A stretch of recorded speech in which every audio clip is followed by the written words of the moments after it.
3, 2, 1.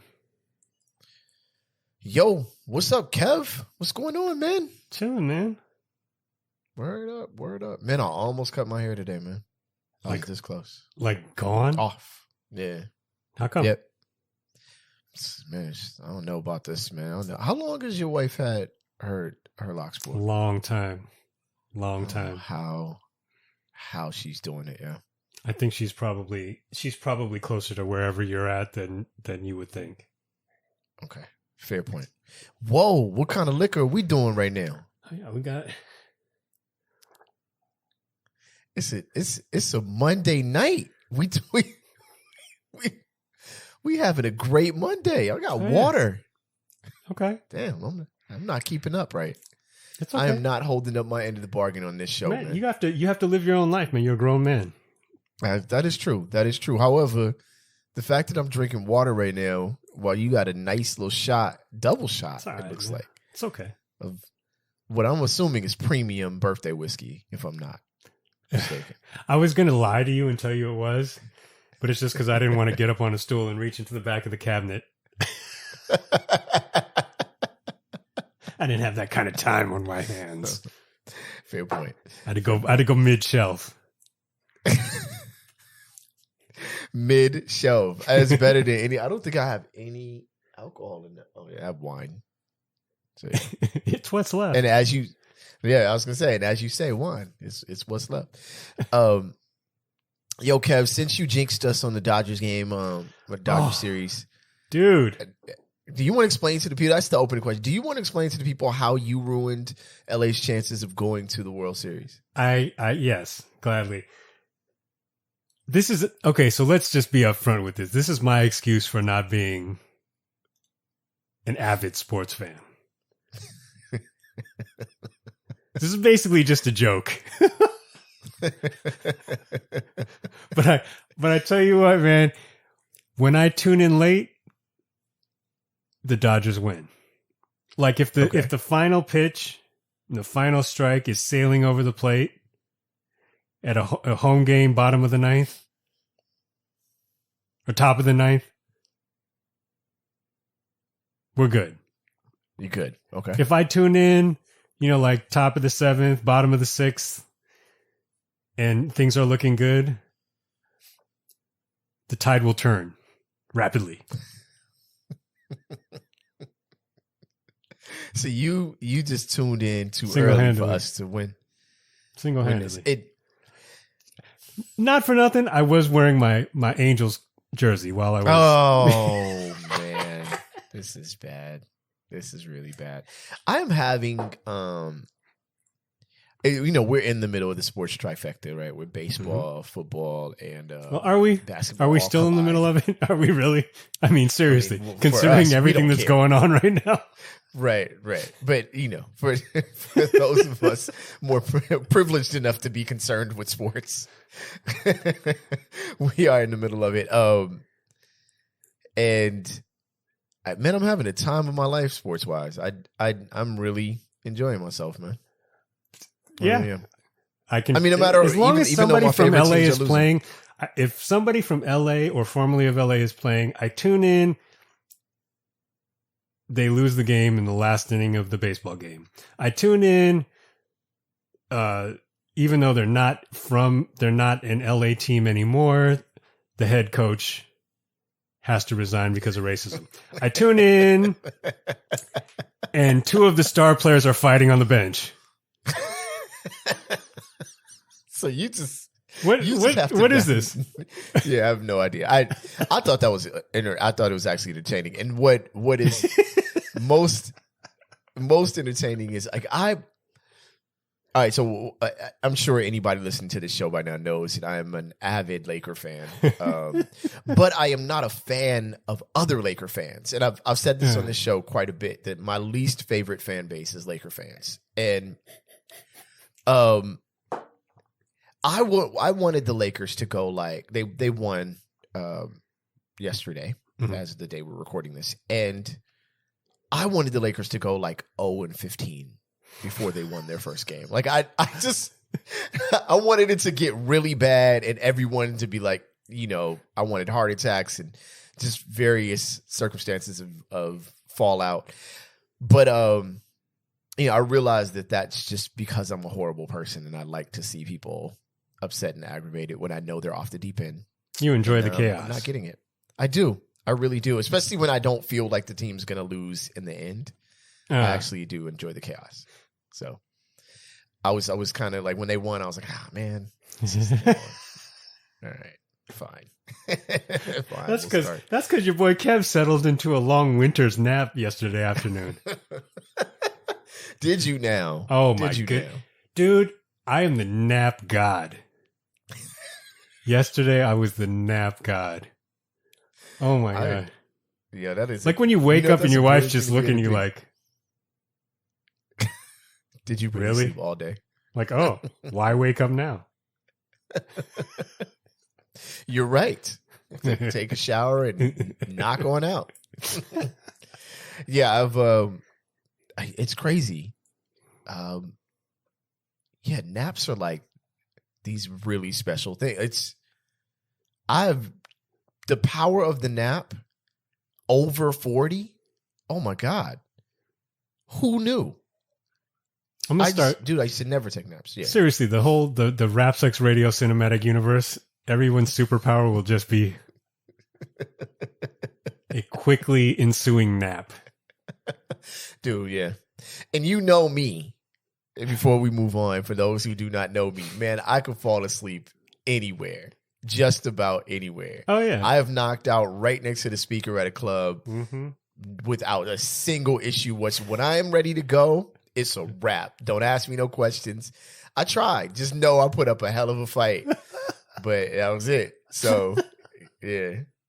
So, you know me. As much as I would not take a nap at home, I would definitely sleep right through your set.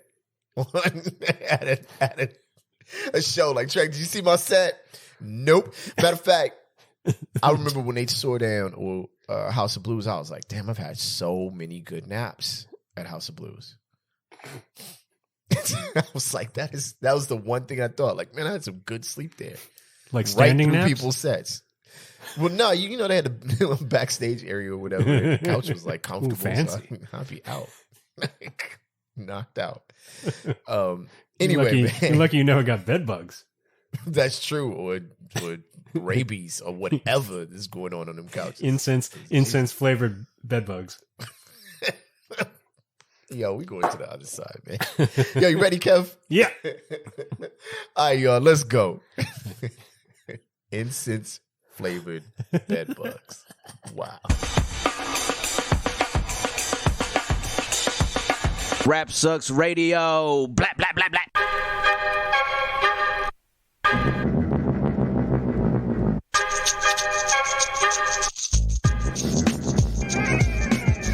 What up, y'all? You alive on Rap Sucks Radio with your homeboy Track Life and your fam, Kev Sakoda. Sir Jinx. Saw Sir Jinx belly. Hey, people think that Ruth Ellen is spelled with an F because of that. Because of that song. Yo, I've been watching the second season of the Wu-Tang series, the American Saga. Yeah. A lot of Ice Cube, man. Really? A lot of Ice Cube. Like, oh yeah. I'm like, okay. Mm-hmm. They were big. They were big into Ice Cube, or there was a lot. Like, I think Cube was very influential at that. I mean, as he was out here, he was influential across the country. It's pretty hard to have a conversation about Ice Cube with people now, because I don't think people, if you weren't there, and I'm being very serious, if you weren't there, you don't understand how extremely influential Ice Cube was. Like, when by the time Death Certificate dropped, Ice Cube ruled the planet as far as I'm concerned. His records were pretty much the best records out. They were a bridge between both sides, the NWA sound and the Public Enemy sound, which was, basically the two most popular sounds at the time. Which were a lot of the same sound. Yeah, they were. But Squad.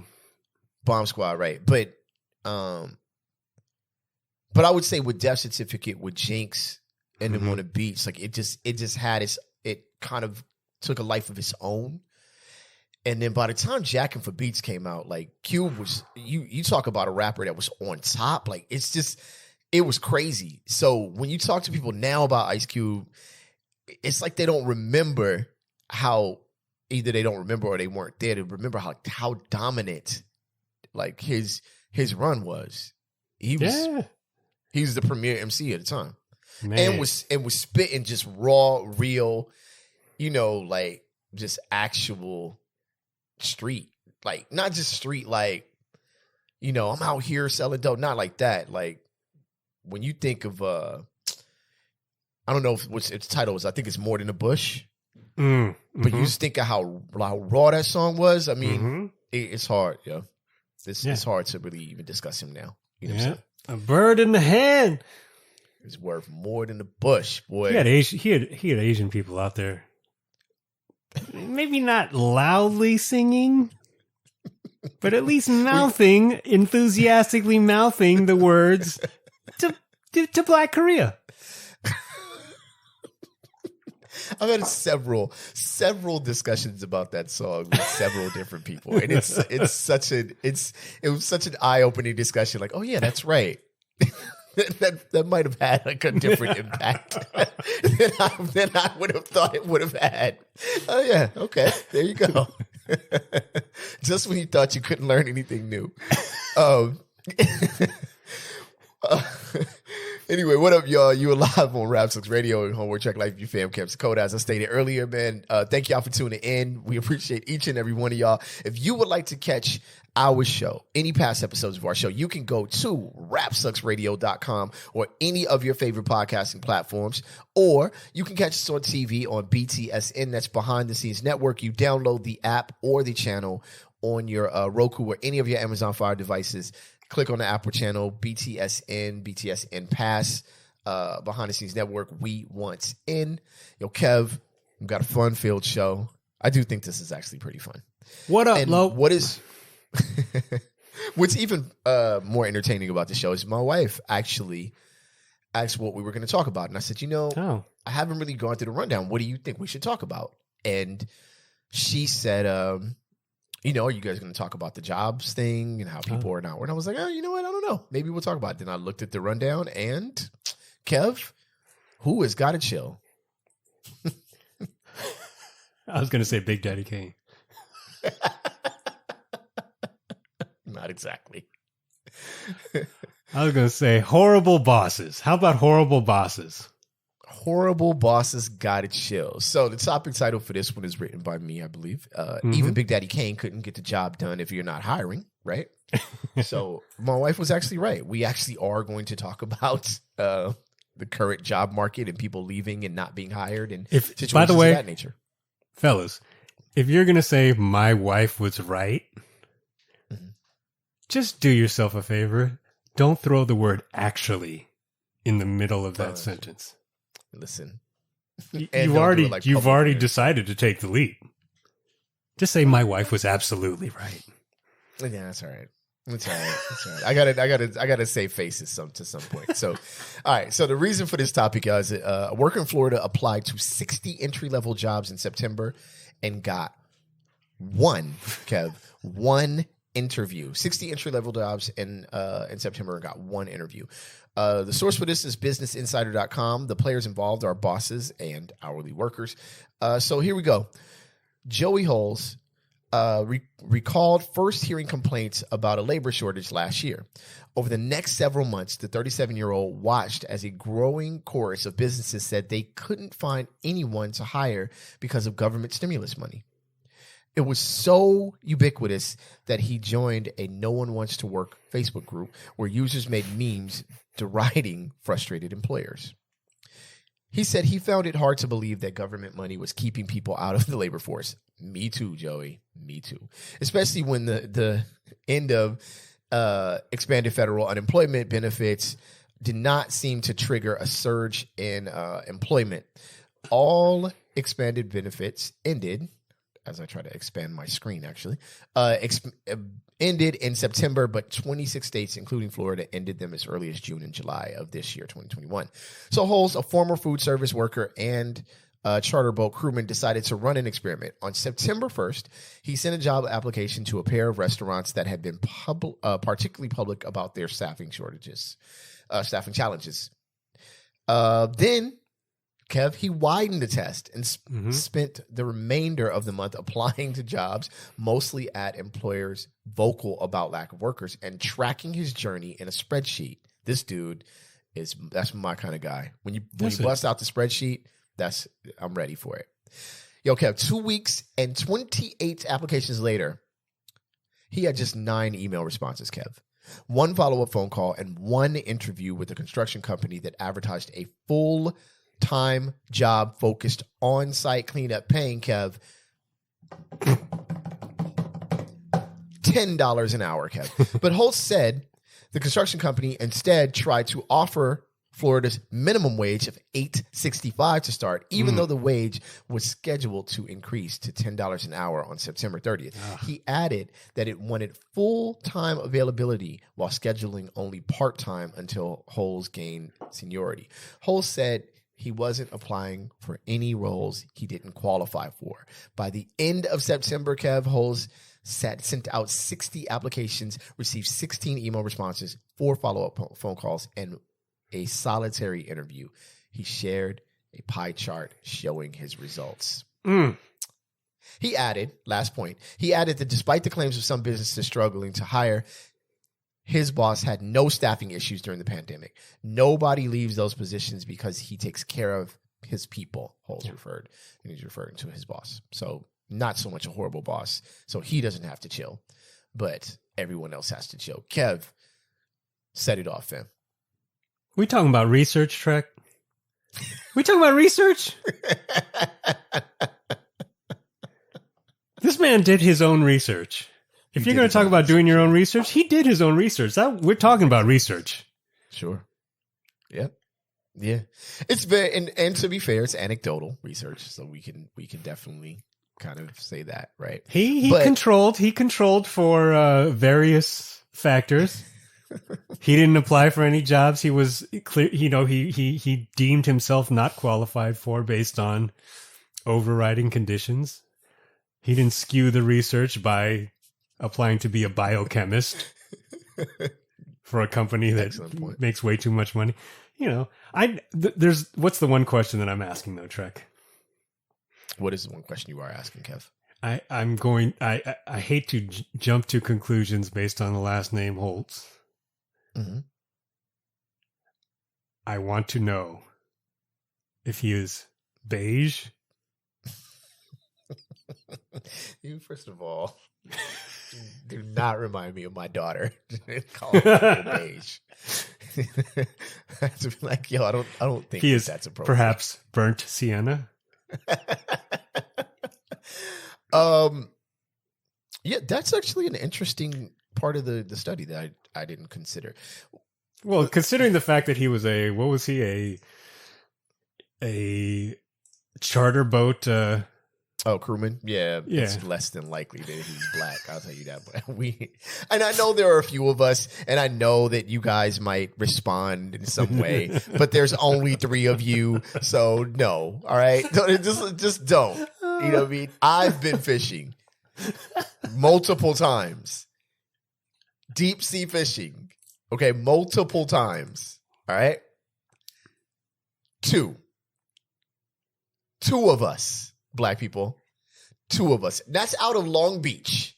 All right? So I don't want to hear that there are a bunch of black crewmen out there. Fishing boat crewmen. They're not. That was a day full of bros. Hey, bro. Exactly. Hey. Bro, can you hand me the 10-pound test? Exactly. Like, yo. No, yeah, nah. Wasn't no Ice Cube being listened to on those boats. I'll tell you that much. No, this is the thing I've actually I'm curious about. And a couple people have brought this to my attention. Now, I did have a conversation with somebody today. They work in the, I guess, advertising department. They work for like or marketing and advertising department, and they said, quite a few people are changing chairs, right? They're what did my dog do over there to make that much noise? Anyway, it was like my dog. It's like he picked up something and dropped it for no reason. Anyway, he said there, a lot of people are moving around. Maybe so. He's moving around. They're changing positions and what have you, right? Yep.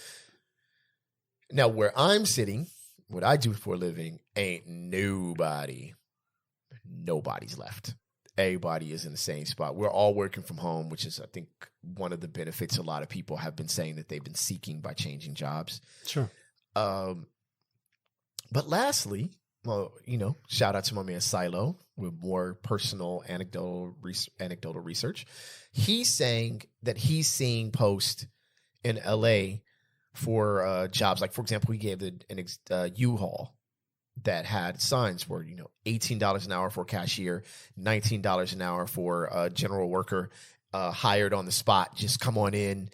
And he said he's seen the signs out there for a minute. Now, I have a hard time believing in I'm not calling it South Los Angeles, South Central Los Angeles, that no one's taking a $19 an hour job. I just have a hard time believing it. And so I think Joel Hull's research is kind of like, I'm just leaning more towards it. Now, I can't prove his research to be true. There's nothing that we can prove on this show, at least, about whether he really, did the type of responses he received or whatever. But it's just so hard for me to believe that no one is taking a $19 an hour job. And I'm not saying $19 an hour is the savior of the universe. I'm just saying, it's just hard for me. I feel like something. What are you saying? Are you thinking you think that they're saying that to get a lot of people, a lot of candidates to pick the best ones? They're not actually that desperate. What I'm curious of is what type of tax incentive, what type of break, what type of government subsidy a business would receive if they are unable to hire, and what would happen. I'm just curious if that's a thing. You know what I'm saying? Oh, so wait, so you also, are you saying that, cause I don't know exactly, like, I don't know a lot about, I've heard stories about this, but I also don't know, like, are small businesses required to offer jobs in some form or fashion in order to receive the kind of relief that, the COVID, sort of relief packages, and you know what I'm saying? Like, I'm not sure. I think a lot of the COVID relief was for employees, right? To pay employees, benefits to pay employees. So it would benefit you to have multiple employees to receive money that you could dole out, I guess. But now I'm just curious. Like, there's something, in my opinion, there's something amiss. I just don't know. Again, I don't know. I don't care how much you raise unemployment. It's not enough. It's just not enough, So I don't know. I can't. I don't have any exact data to prove that somebody's doing anything sinister with all this. Like, no one wants to work, but I know in West Covina now, I haven't seen a shortage out here. People are working, So I don't see any now hiring signs. Please come in. We'll put you to work right here today. I haven't seen that out here. So that doesn't mean it's not happening. But I'm just curious.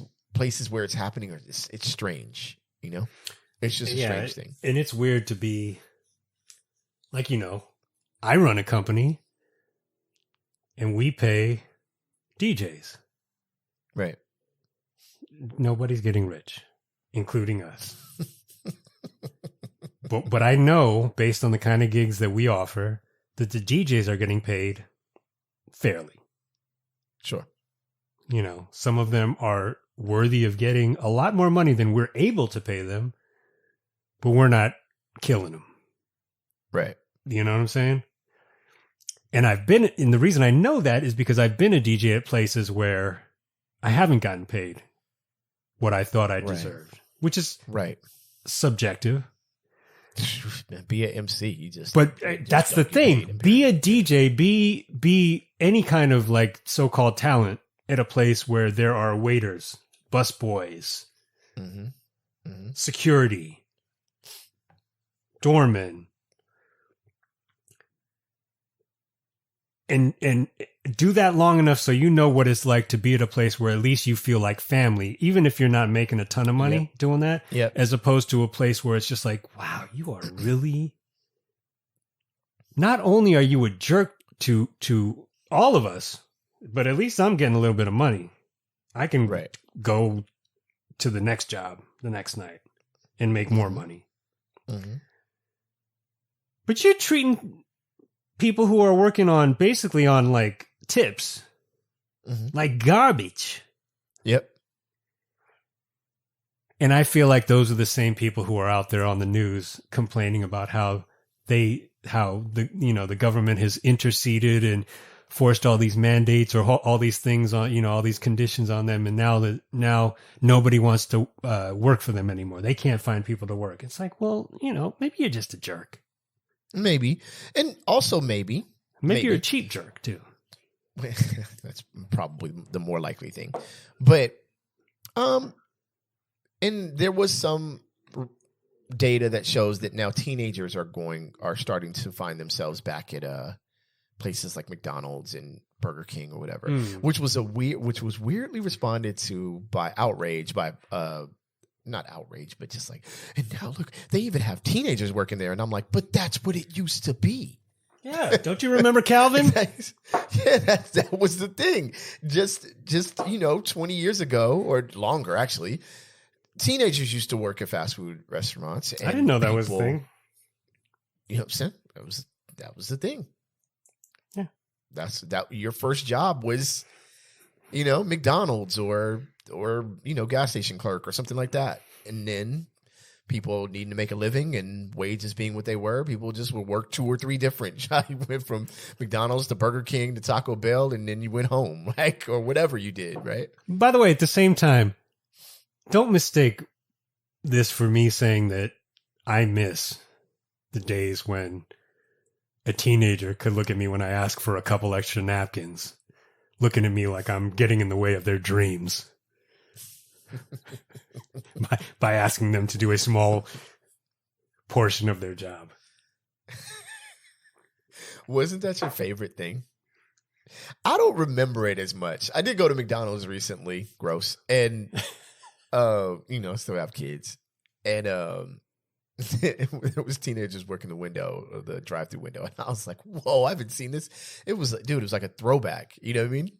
It was like seeing a Gucci outfit. Like, whoa. They still make those? You know what I'm saying? You want me to throw some New York shade? All right. So there's a thing. It's not that anyone anywhere else in the world is super polite, because we're all jerks. But if you're going to order something, generally speaking, and I'm not going to say the way I was raised, just I feel like everybody that I was around in the world before I moved to New York posed the order in the form of a question, like we were on Jeopardy. Okay. Maybe you don't say, "May I please have a quarter pounder with cheese?" But maybe you said, "Can I have a quarter pounder meal?" Sure. In New York, I was always like, "Oh, that's trippy," because it's always, "Give me a," is the beginning of every order. The words "give me a." Mm-hmm. Then I realized the reason why is because when the kid behind the counter looks at you with the hate and contempt of a person who has been standing on their feet for 12 hours working at a McDonald's, you have no choice but to counteract that look. Okay, look, give me a... Right.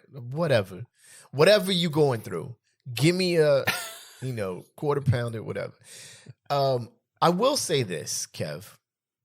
We went from technology's going to take all the jobs to nobody wants to work the jobs in rapid speed. It was like 0 to 100. I mean, that's what Drake was writing about. Because the same voices was saying this are now saying the same thing. I'm like, well, wait, what? Where are y'all? The computer? Do you want the computer? Do you not want the computer? Is it what's happening now? You know what I'm saying? So these things we've transitioned really quickly in this job thing. So I thought he was writing about a fast wheelchair. Oh man, real quick. real quick. So yeah, I don't know about this one, but shout out to Joey Holes. He did it. He made did it. it. He made a pie chart.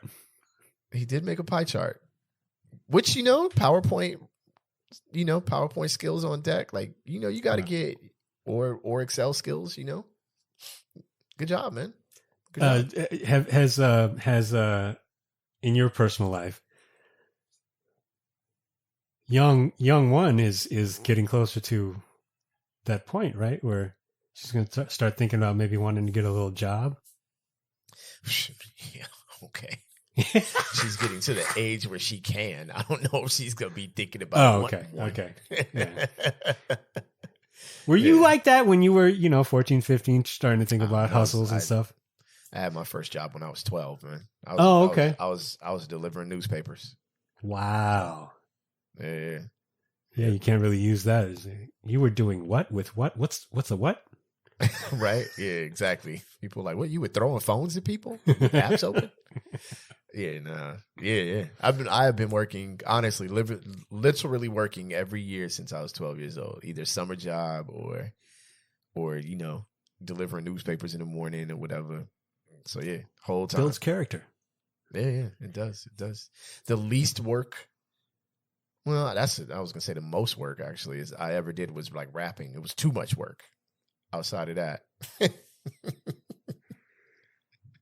and I should have just been. This is a public service announcement.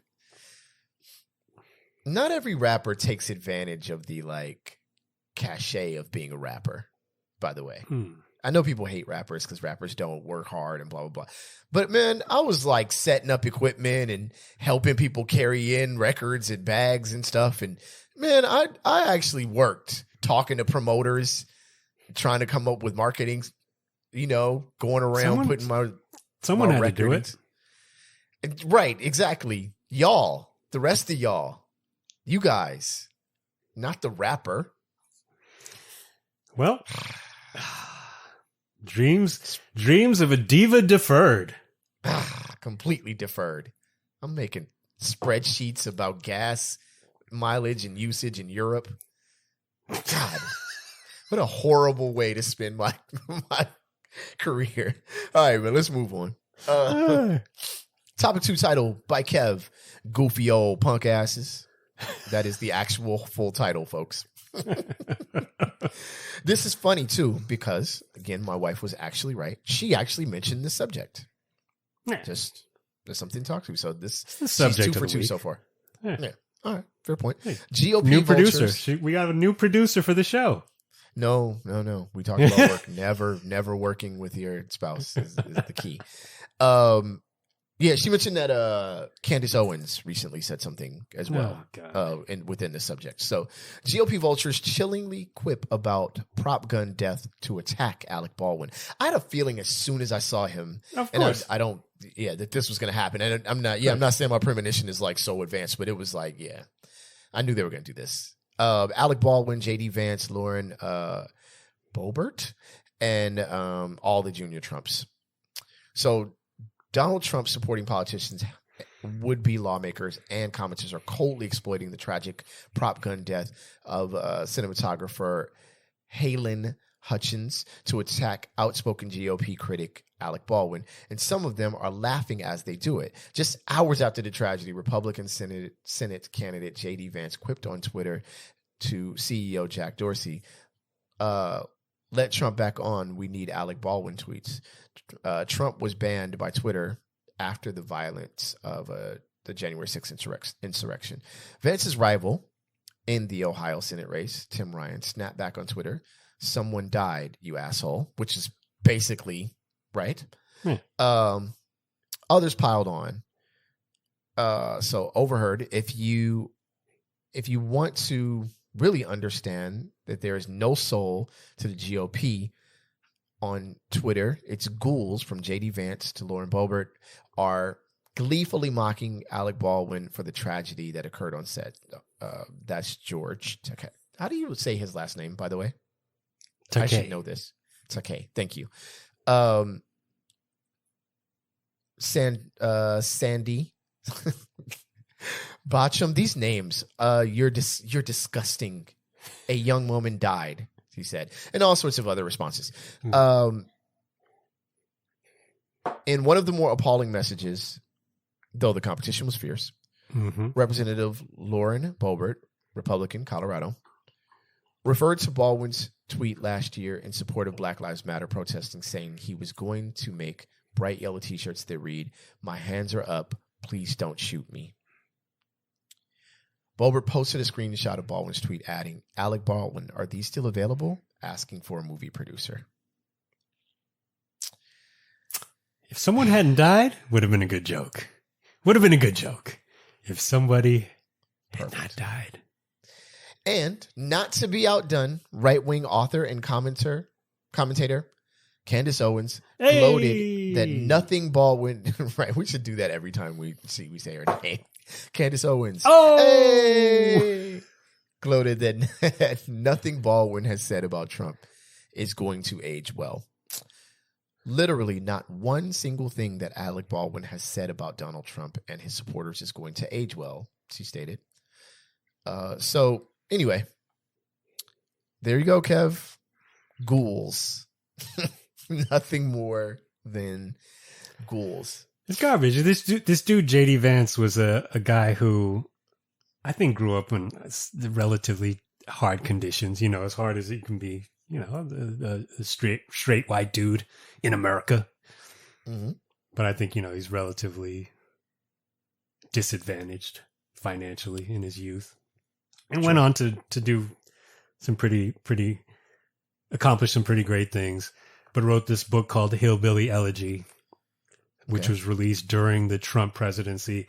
And he called Trump an idiot and basically sort of tried to draw a distinction between the people that Trump was supposedly speaking to as the voice, the ignored people of America and the beliefs that he held, and called Trump an idiot, and went on, this book tour to sell books.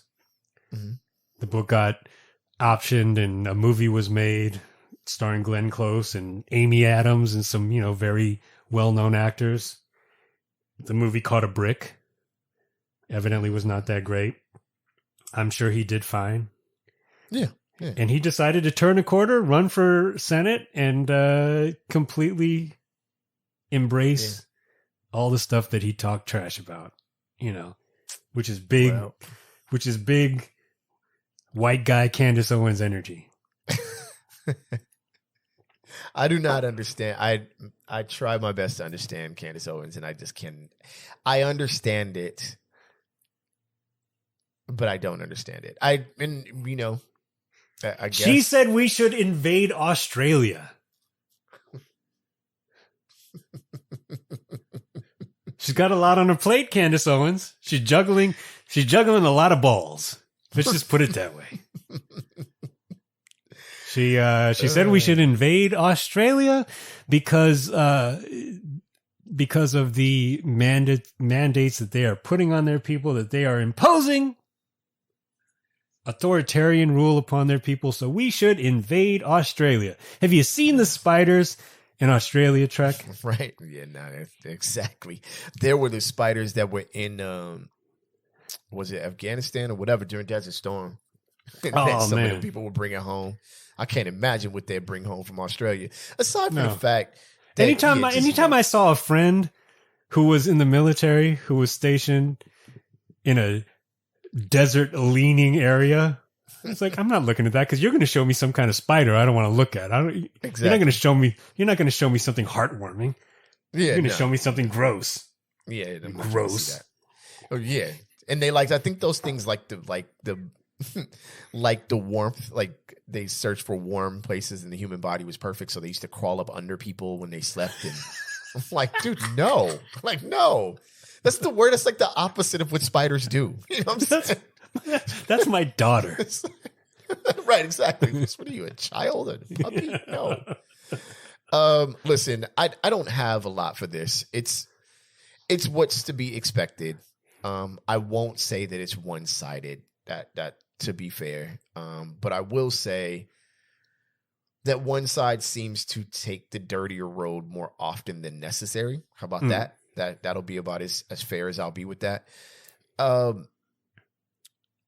a woman lost her life, and if that's funny to you or entertaining to you, or you feel like you're not really speaking about her life during these, okay, that's you know what I'm saying. But I really think that this probably isn't the time. And probably not. But let's be fair. If it was Gina Carano doing a Ben Shapiro joint, and she had shot a supposedly fake gun, and shot somebody, I'm sure that there would be several people exactly with the blue uniform on that would have talked about Second Amendment modification. Speaking of which, did you read it? We should talk about this on the show. I wanted to talk about this on the show, but I said, I've talked about her too much. I think her show is like postponed or canceled, or not canceled, but delayed for fear of like media destroying her, the production of it or something like that. What show? The whatever she's working on with Ben Shapiro, her movie or show or whatever. Oh, really? Oh, I thought I thought that she was originally supposed to play Anakin, and then they got Hayden Christensen to play him instead.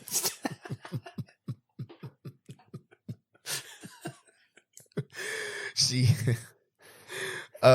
would, she's a sad case, but I think I'm gonna dial that up as a topic next episode. Okay, because it should be interesting. So people care. Yeah, because people really care. I care. All right. So, topic 3. Topic title: Do you know who I am? Asked the ninja.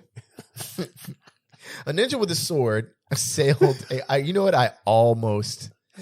ninja with a sword assailed a U.S. Army Special Operations Unit in California. NPR.org reports this.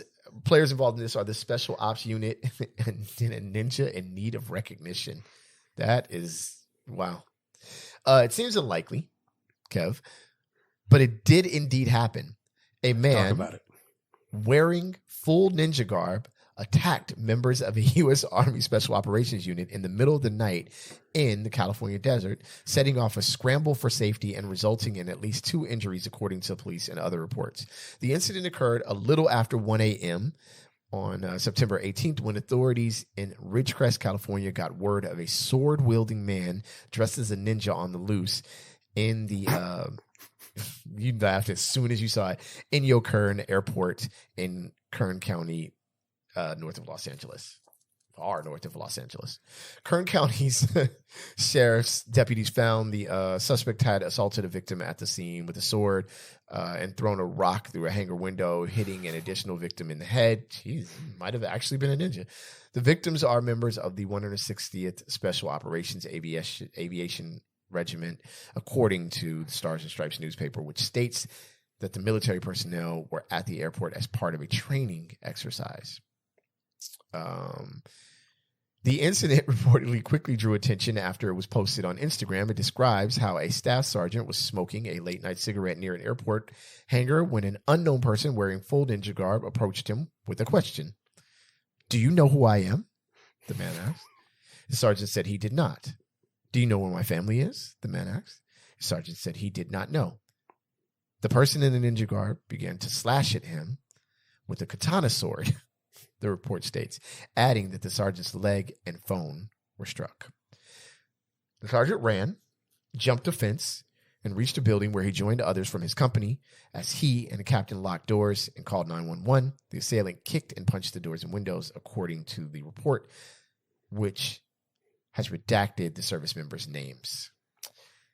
We can keep going on this, but the ninja also did not obey the deputy's orders, in case anybody was when they finally got there. So he was arrested for attempted robbery. Let's see. Hold on. He dropped the sword. When he was tasered. I'm just kind of skipping through this. All right. So he was identified as Gino Rivera, the most Japanese name that you will ever find in the history of all ninjas. Rivera was arrested for attempted homicide, assaulting with a deadly weapon, brandishing a weapon with the intent to resist or prevent arrest, along with vandalism, obstructing justice, or delaying peace officer performances of their duties, and cultural appropriation. All right. So, yeah, there we go. Kev, oh, man. If there's anything that ninjas are known for, it's dialogue. That's why I love. Good point. Excellent point. If there was a scoreboard, the scoreboard would have went up. This is the only ninja in the world who feels like he needs a better PR rep. Do you know who I am? Am I supposed to know who you are? See, this is one of those things where I have to say, shout out to my people from the armed forces, because that is a lot of restraint to just lock the doors, of knowing I got guns and weapons and everything at my disposal, to just lock the doors and call the police. Know who I feel bad for? I feel bad for their command. They're going through training. Mm-hmm. So for the rest of the time they're there, every morning they're going to wake up and the commanding officer is going to say, "Are you ready for everything that you have to mentally prepare for today?" And they're going to say, "What, Sarge? Ninjas? Sir?" We heard there would be spiders. We were not told. What we were not told about was ninjas. Quick question. Yes. How do we prepare for ninjas? You don't. Has the Department of Defense prepared any anti-ninja technology? There is none. There is none. You have to feel like, do you know where my family is? Was the crazy one. Like, do you know where my family? Yeah. Like, yo, yeah. That might be busting cap time, yo. Like, we might have. Yo, you know what? Yeah. I just start shooting. Yeah, I didn't know what was going on. His special ops. You want him to just take the cigarette that he's smoking and just sort of, use that not that special, because give him, yeah.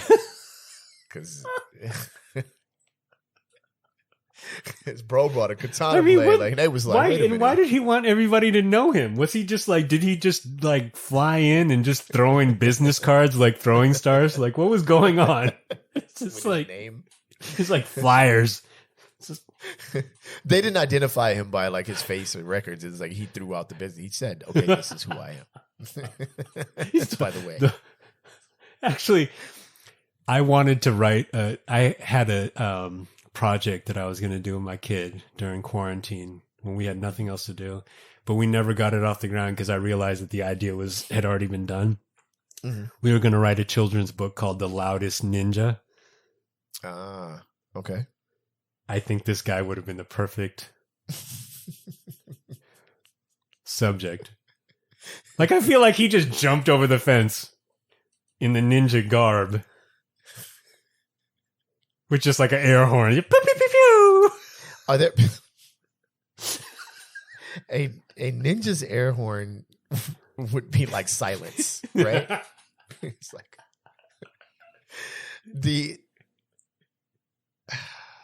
how do other ninjas feel about this? Bent.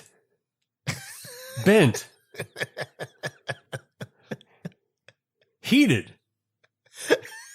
Just like, yo, you are giving us a bad name. He is the Nelly of ninjas. Facts. Facts B. Straight facts. You know what I'm saying? Dead ass. Dead ass. You know what I mean? Hey, what's I don't know the cartoon off the top of my head, but you know they'll have the character say like, "I love your New York accent," and say something beginning. Yo, the first one I ever saw, I'm not sure if it was the first one ever, but the first one I ever saw was like one word. She said that, and then dude leaned over. Technically, it said "dead ass," and I think I laughed for like 40 minutes, yo. That was the first time I ever seen that. And I don't think I stopped laughing for like hours. I was just like, yo, that was perfect. Now they come with like full on paragraphs. And you're like, oh, come on, this ain't funny no more. It was funny when it was one word. But give me a 6 beef McNuggets. Right? Yeah. The global economy is failing because Bitcoin like, yo, stop. Stop trying to educate me during memes. Mets in 2022. Whoa. New York. Chill, New York. Chill out. It's got a bunch of ninjas with Timbs on. Pew, pew, pew. Jumping over my fence. Like I want ninjas to go far. You know, LA makes everything ridiculous. I realized this about LA. A lot of my peers would make fun of us out here and how we're why? Because we are goofy. We are pretty goofy, and we put extras on everything. Like, think about it. Like, our criminal activity comes with a dance, right? Like. Our biggest two largest criminal organizations have had dance battles. Wait, what's the LAPD's dance? Right? Death? The dance of death? Sheriff's Department? But yes. Square dance rap. Two of our top five largest criminal organizations. Apologies, Crips. Driving you down in the rankings. Sorry. That's true. Yeah, it comes with a dance. But I imagine Crip ninjas. That's one of the first things that popped in my head. And I was like, these are the least quiet ninjas of all ninjas across the world. These ninjas would have to let you know where they were at all times. Man. The rag outfit ninja suit. Oh God. Quick, Rap Sucks Radio Halloween costume suggestions. Crip and Blood ninjas. Crip ninjas. Only in states where you don't die wearing it, by the way. just to be fair. Idaho, you guys are on. You're good. The rest of the nation, buckle up a little bit. Man. All right, man. Let's get to the Sakoda ones. So if you guys are not familiar, man, we do this at the end of the show. These are called Sakoda ones. I drop one line, headlines. One. I put one. Kev will, respond with a one line or just, some clever Sakoda isms. But these, I will admit, are probably closer to topic titles than they are anything else. So I'm all right. So you may have to describe a little bit about him then. Well, I just want you to go off the title of this though. Before we go into any description, I just want you to go. Okay. Just what came to your mind when this was a headline that crossed my Google stream. Okay. All right. People aren't meant to talk this much. Correct. People should shut the fuck up. That's almost exactly what I thought you would say. Like, yeah. Shut up. Right? So the gist of this was an article in The Atlantic, which basically stated that basically we talk too much and we have too many friends based on social media, and that this is not normal for human beings. There's a fixed amount of people you should talk to. I think they said 150 at the most. And most people talk to more people than that. So we're actually not meant to talk as much as we talk. Now, this is me very much paraphrasing this article. But yeah. You're spreading yourself too thin. You're so popular. You're spreading yourself too thin. It's like, yo, shut up. Period. No matter what the situation is, be quiet. That's as we've been talking for an hour on this show at this point. Okay. Sakoda 1, number 2, and second and final Sakoda 1. Liberian teen becomes a hero for finding and returning $50,000. I I only know one Liberian person in the world.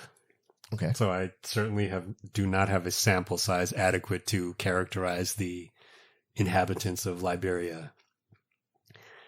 But I think it's a uniquely outside of America factual piece of knowledge to know that if you find 50 stacks wrapped in a plastic bag,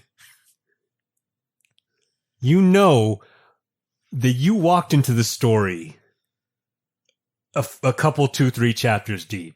Yeah. And it is completely up to you whether you're going to get your family killed before the end of the book. So return the money, figure out who it belongs to. But I read the story. Okay. And the person who he gave the money back to gave him $1,500 as a reward. Is that an adequate amount? That's 3%.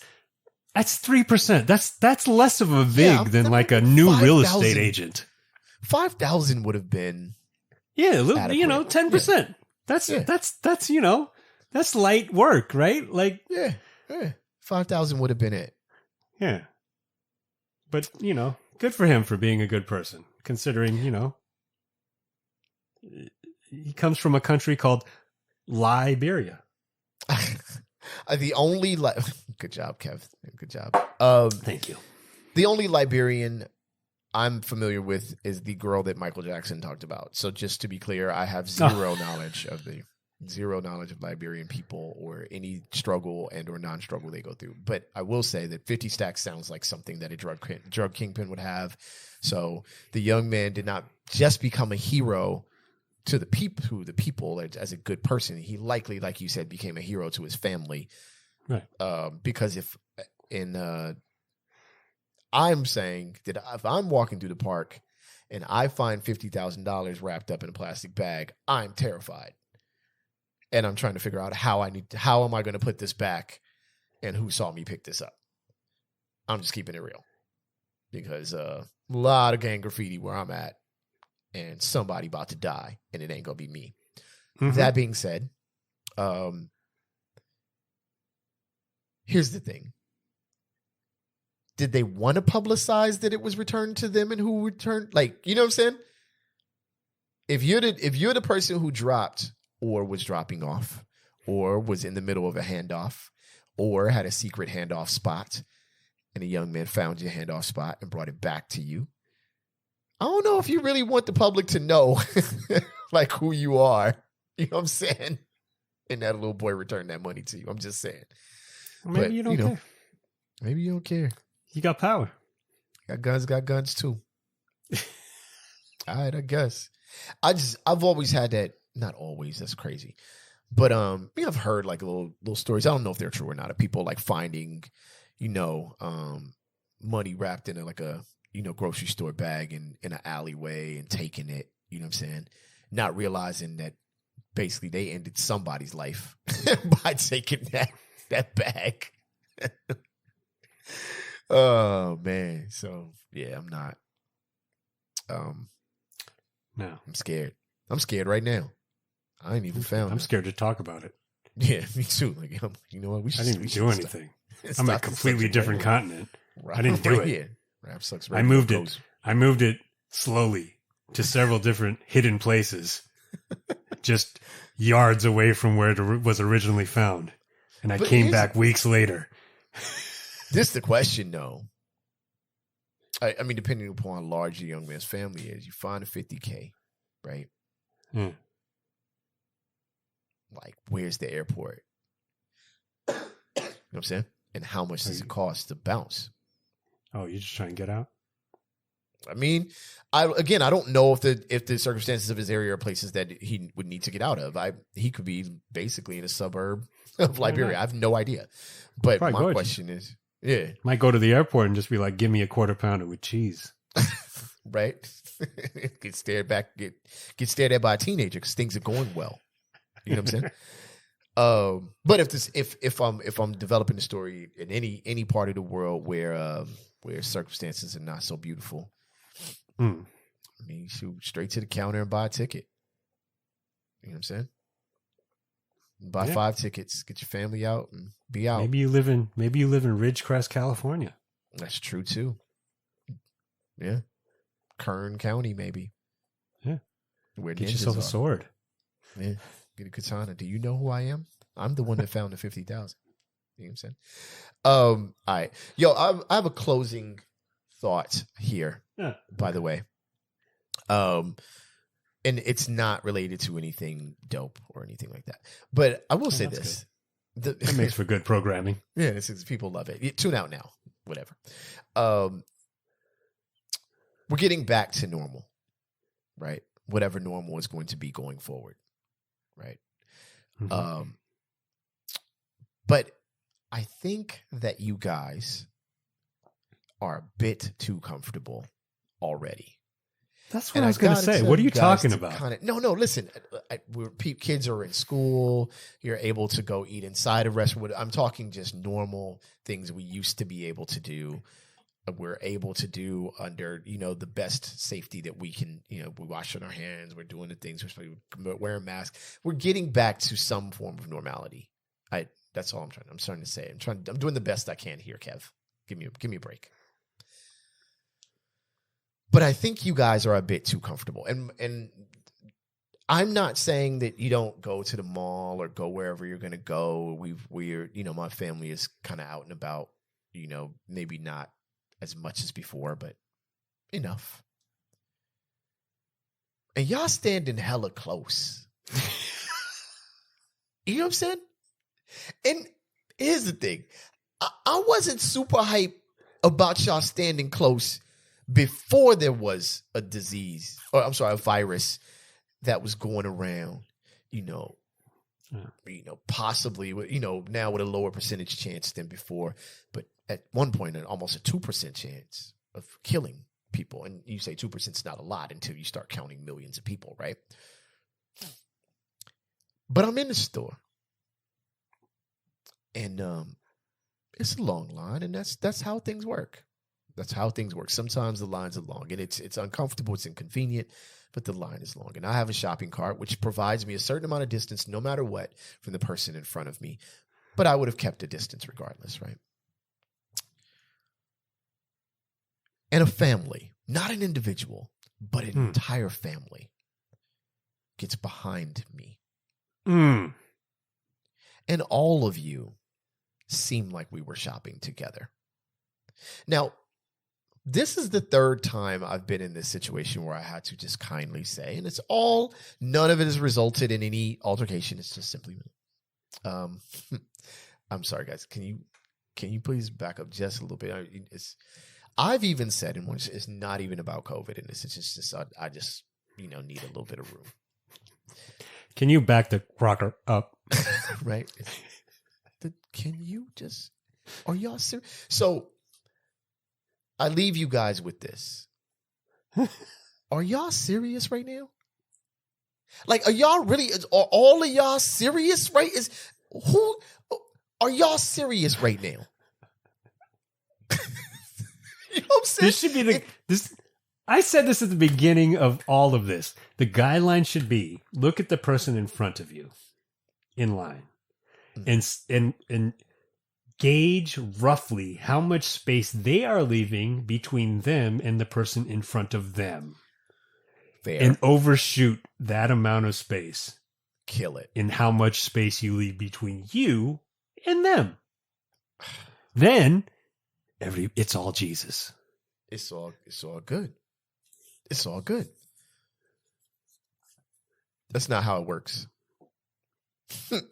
Y'all are standing too close. And I'm saying this on Rap Sucks Radio so that anybody listening to this knows. It ain't even got nothing to do with COVID. Y'all just too close. Period. But you know how much we actually know this, though, I think, as humans? I don't think everybody knows it. Clearly, there are some ignorant people. Or maybe it's just a talent that I have. But with a mask on in a store, I looked at somebody in back of me in line. Mm-hmm. And maybe it's the pause. Maybe it's the look. Maybe it's the eyes. But I didn't say anything. And I got an apology. And I got a back off. Mm-mm. I had to tell a whole family, 2 little ones, man. They look cool. They look like cool kids. I had to be like, yo, I'm sorry, can y'all back up just a little bit, man? Like, oh, it's usually, my bad. Like, nobody was brolic. Nobody tripped out. Everybody just kind of realized that they were really comfortable. And that's my point. Y'all too comfortable. You know what I mean? So when this whole thing ends in whatever amount of years, I say like 3 to 5 to be square with you. And we're all like really actually comfortable. Like nothing ever happened. That's why I'm saying 3 to 5 years. Let me ask you y'all something. Still gonna be standing too close. Well, that's the thing. And I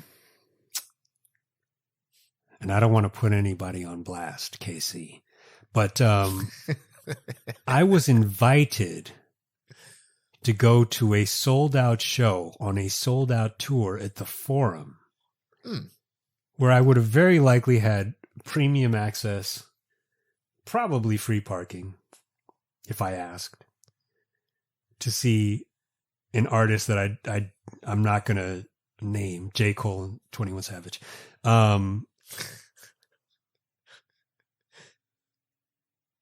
Like not asked, like invited to go, like, aren't you going to come?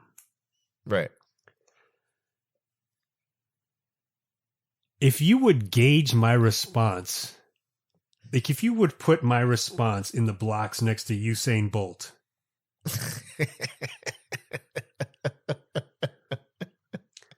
that came out of my mouth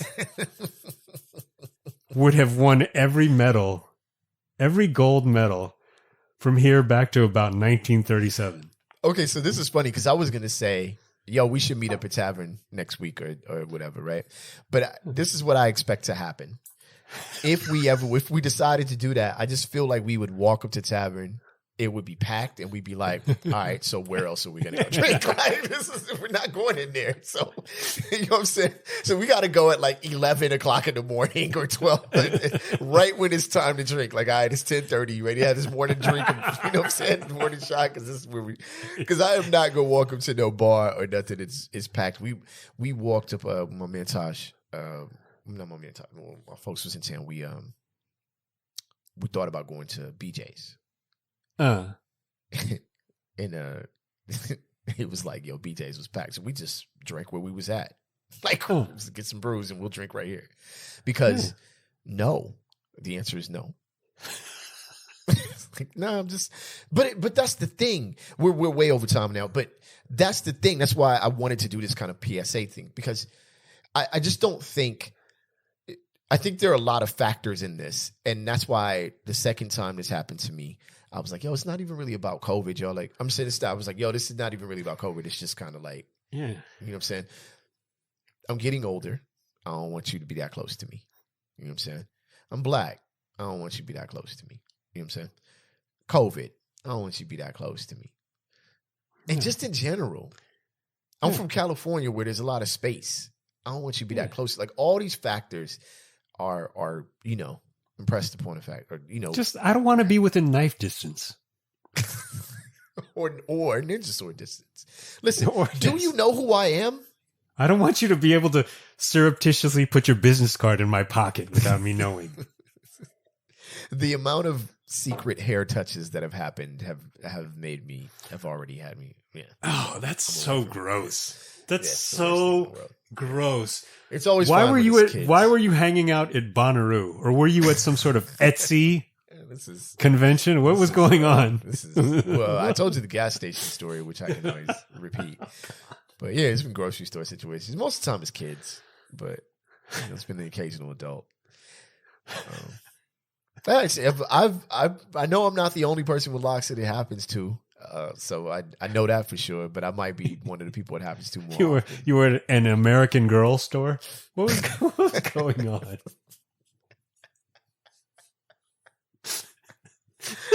All right, man. Yo, this has been Rap Sucks Radio, man. We appreciate y'all tuning in. You can catch past episodes of Rap Sucks Radio on rapsucksradio.com or any of your favorite podcasting platforms. You can also catch us on TV on BTS and Behind the Scenes Network. What you do is you download the Apple channel on your Roku or any of your Amazon Fire devices. Click on the Apple channel, and we are right there. Me, you folks, Kev, man. Rap Sucks Radio, BTS, and Behind the Scenes Network. We want in. I am your homeboy, Trek Life, and that over there is your fam, Kev. Black Korea. God, dog. Who makes this show more ridiculous by the second.